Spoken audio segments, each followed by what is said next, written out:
donde participaron historiadores de cada uno de los países de América del Sur. Después se entró al Caribe. En el Caribe entró Pablo Bach de Puerto Rico, nuestro querido Silvano Lora, poeta muy conocido y muy amante de Cuba y de la revolución, identificado plenamente, uno que protestó cuando los 500 años de Colón en Santo Domingo salió con pancarta opuesto a la presencia española y a la conquista española, que fue devastadora. En Santo Domingo se cometieron muchos asesinatos.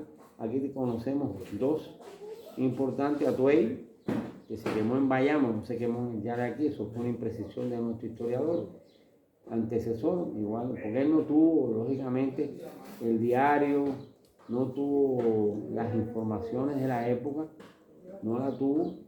Y igual que dijo que Colón había llegado primero aquí, no, llegó a Holguín, aquí llegó un 27 de noviembre.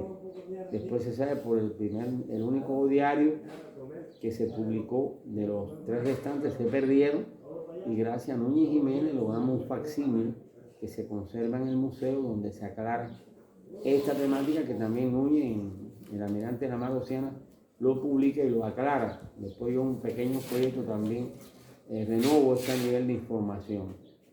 De que Icaonao, decía los historiadores camagüeyanos, el Dacenta, por ejemplo, la historiadora más destacada que falleció, el Tratado Baracoa, se lo decía: bueno, ustedes son historiadores de la guerra de independencia, pero por ejemplo, Caonao, la batalla de Caonao, que estuvo ahí Velázquez, porque déjenme decirle, Velázquez fue un señor de tamaño y hecho histórico muy deleznable, porque solamente hay un escritico de Velázquez, de un santiaguero historiador. No hay una biografía de él, porque él participó en la quema de Atuey y participó con Pánfilo de Narváez en Caonao, Camagüey, donde se supone que murieron más de 2.000 personas, los indios macheteados, acabados, con espadas.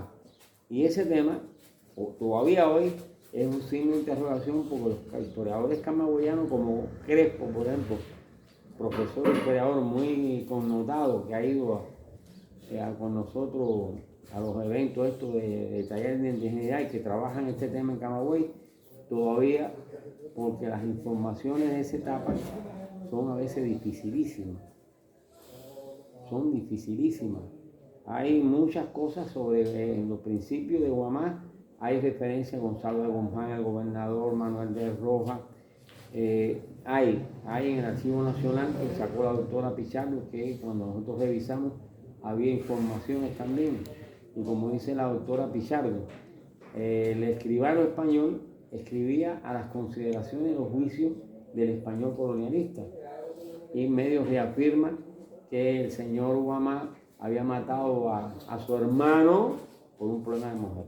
Que eso es una desvirtuación de esa figura tan trascendental, tan destacable para la historia cubana, porque por suerte Guamá, el querido geógrafo, ya hay unos planos del siglo XVIII que vienen Guamá como región donde está ubicado hoy el Guamá que conocemos. Viene ya esa información. Yo pensé que era posterior, que después de dar eso, porque hay un, me lo tiene que recordar José Carlos, para cuando terminemos esto, niña, buscarle un mapa donde viene en el siglo XIX Tibaracón, la palabra Tibaracón, tanto en el Miel como en el Macahuanigua.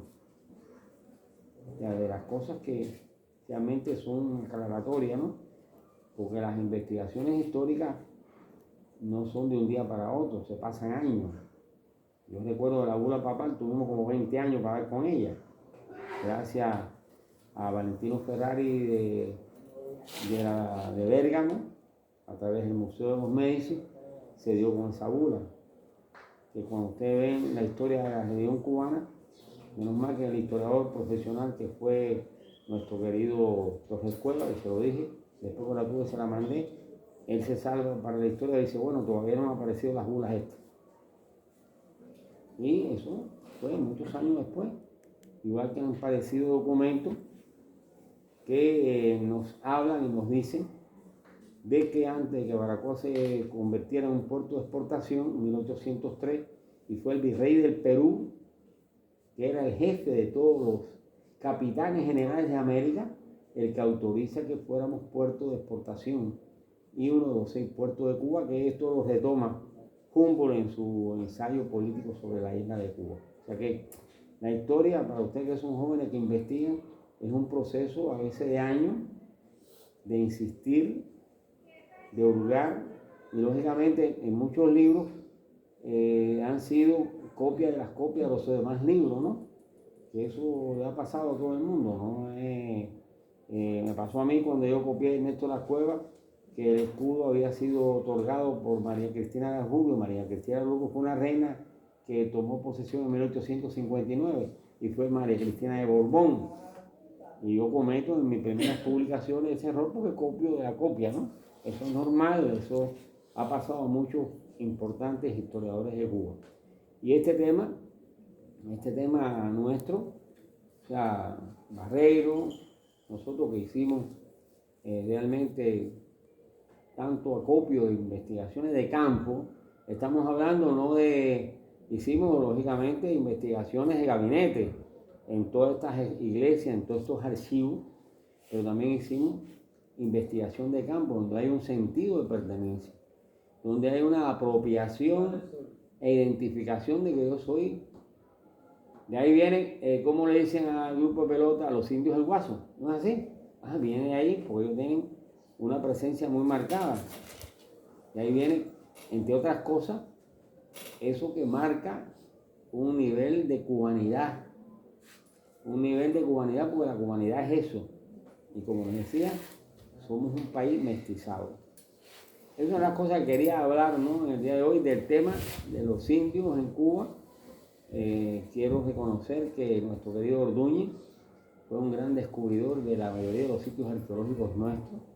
Eso tenemos que un día como oficina reconocérselo, honor a quien honor merece. Gracias a él, si no hubiera sido él, en su dedicación de tanto tiempo y horas a hurgar, a dar con los sitios arqueológicos, no se hubiera hecho. Y hay que reconocer la obra de los que hacen, los que construyen, los que dedican su tiempo libre en pos de identificar. Baracoa es el lugar que más sitios arqueológicos taínos tiene, porque dice que la capital arqueológica es Mane por la cantidad de sitios arqueológicos, pero la capital taína somos nosotros, la región de Baracoa. Hay temas aquí, por ejemplo, como la parte oeste nuestra, en Ibujón solamente no se ha trabajado, no se ha tocado. Aguas Verdes de Ramón Dacal, que halló un neolítico por allá, que halló algunas evidencias, pero esa zona está todavía virgen por estudiar. Nosotros cuando abramos nuestra sección de arqueología, como ya la tienen los camagüeyanos, la tienen los matanceros, que por cierto, Mayler, a partir de ese proyecto le han dado a Italia, le ha dado al señor Orozco mucho dinero. Y él dijo que venía en su carro de ese proyecto a Baracoa para el centenario de Núñez, porque él fue espeleólogo con nosotros y conoció a Núñez en esa etapa. Entonces, esto es lo que quería comentar. Y quiero que cada vez que cada compañero hable más o menos 20 minutos, porque es un nivel de información que ustedes son, las voces creíbles y de prestigio, como es nuestra institución. La oficina nuestra es una institución prestigiosa y vamos a seguir teniendo visitas. Vamos a seguir teniendo aquí personas que debemos atender. Y ya Froilán siempre me acompañaba a atender a esa gente. Ya fue Bustamante con el italiano, ya fue Ojito con este grupo norteamericano que firmaron sobre Baracoa, por decirle algunos de los ejemplos de por qué la preparación de nosotros como institución, y lo exige así, nos lo piden, es importantísimo. Y más, estamos en un lugar muy especial. Baracoa, como ustedes saben, no tengo que convencerlo, que es un lugar que cuando va a buscar, cuando va a hallar, como le decía el otro día, el grupo de Casabe. Y luego que los Casabe, la primera información del Casabe en Cuba se hace por Gregorio Escobedo en su poema La Florida, en 1528, que vivió en Baracoa y vio cómo se hacía casabe. Es la información literaria, que por cierto antecede a Espejo de Paciencia, con Silvestre Balboa, 1608. O sea, y por eso es importante que tengamos estas cosas de 20, 25 minutos. Todos los martes están invitados. Está Osmani y la compañera. Hola. Y el que usted quiere invitar, que se una a nosotros. Después nosotros vamos a dar, al final del año, ¿no, querido? Una certificación de este curso. Pues un curso de capacitación que le sirve para el currículo también de ustedes y de cada uno de nosotros. Ahora mismo el Centro de Superación Provincial está